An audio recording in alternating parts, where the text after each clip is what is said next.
doing this with me. Oh, no problem. Okay, I had notes. Alright, so the first question is, where did our family come from? And how do you know if they came from there? So the family, Sales, Hitchcock, Surratt, everybody kind of came from England, Scotland, to Canada. So, and that was like a couple hundred years ago now. The earliest pictures and old papers like birth certificates and death notices that we have from, the ones that are still around are from England and Scotland specifically. And then, my grandma, who I knew, was alive for much of my life, used to talk about how people were, where they came from and how they got to Canada. And then we just know there's still a lot of cousins and everybody's still over there. So it would be great if we could get over there so that you guys could meet them at some point. But yeah, there's still a lot of family over there. Okay. How many generations can you trace back from your parents? And can you remember any specific names and birthdays and stuff like that? Yep, I have all that. So for the sales side, I can go Granny, Grandpa. So my dad, my grandparents, my great-grandparents, and great-great-grandparents. So if we start from... Great-great-parents? Yes. You scoot over there. We're doing a school project. Trying to do a thing. But I love that you're here. You can listen. So the earliest that we have in our family tree is my great-great-grandpa. His name is Archibald Sales, and he immigrated from Great Britain in the mid-1800s. He was married to a woman named Martha Ridge, and they had 2 kids. Willoughby, born in 1883, and Mabel, born in 1882. Willoughby, so that's my great-grandpa, married Edith Doxey, and they're the ones that lived up in northern Ontario, 5 hours north of Toronto kind of thing. Yeah. And they had 3 kids. Marge was born in 1909. Walter, or Wally, who's my papa, was born in 1910. And George, and nobody knows when he was born, so sometime after 1910. Wally, or Walter, my grandpa, married B. Hitchcock. They got married in 1934, and then Auntie Lois was born in late 1935, and Grandpa was born in 1938. So Lois and Jim were their 2 kids. And then Auntie Lois has 4 kids. Grandpa. Yeah. My dad had 2, Yeah. Uncle Ben and me. So that's how many we go backwards. Mm-hmm. All right.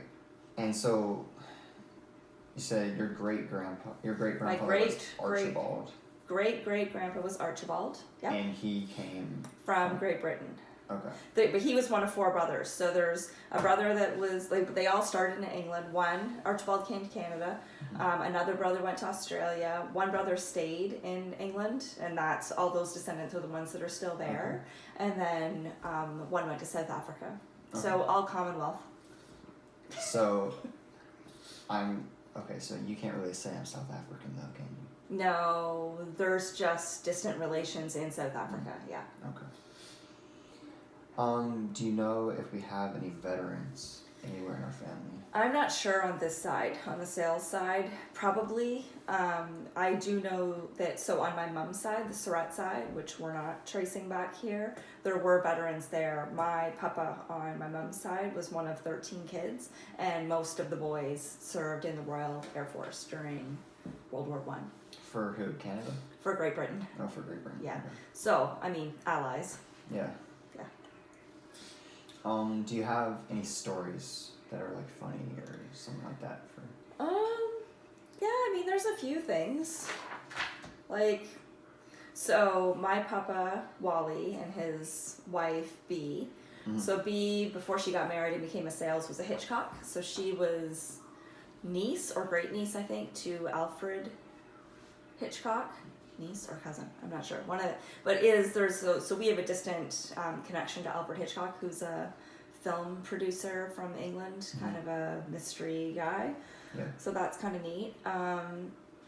Millbrook Bakery. So after the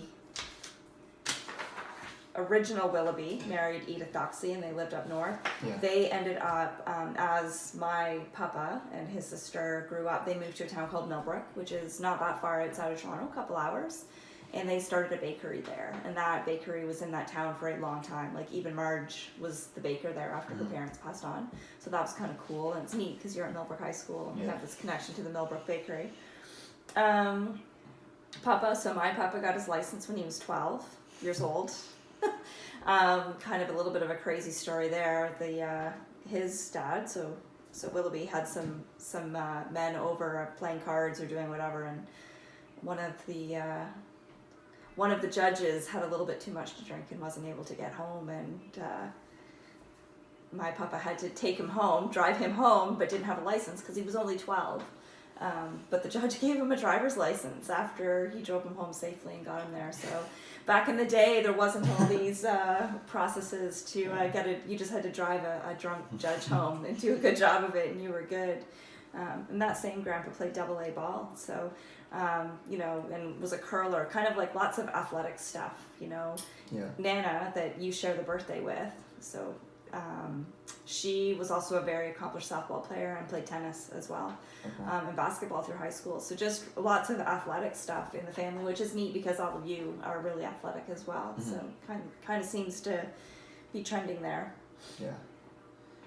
And do we have any genealogical records? So we have, Grandpa has a lot. He's, got some of it documented back, and I don't know if you remember, in their house, they have those pictures, like the really old, they kind of look like Halloween pictures because they're so old now. Where are they? They're in the basement down or near his workshop. It's all these like really kind of old-fashioned portraits. Okay, yeah. So we have all those, and they have some history on the back. He's got a lot of the documentation. He's not super interested. I think he was hoping that Lois would do it, but now she's kind of got the dementia, so can't really do it. Somebody needs to take it over, and we need to kind of get it. Doug and I will probably have to own that from the sales side and keep it all safe.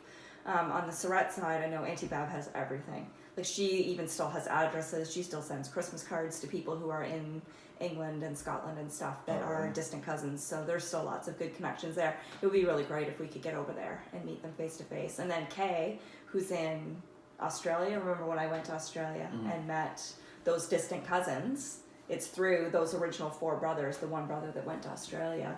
That's like his great-grandchild or something. Okay. But Kay and Richard are still in Australia, and we get a card from them every year at Christmas. So it's kind of cool. They're the ones who climbed the bridge and did all that stuff with them. So everyone's really nice. It'd be nice if you could meet them. Yeah. All right, let me just check the time.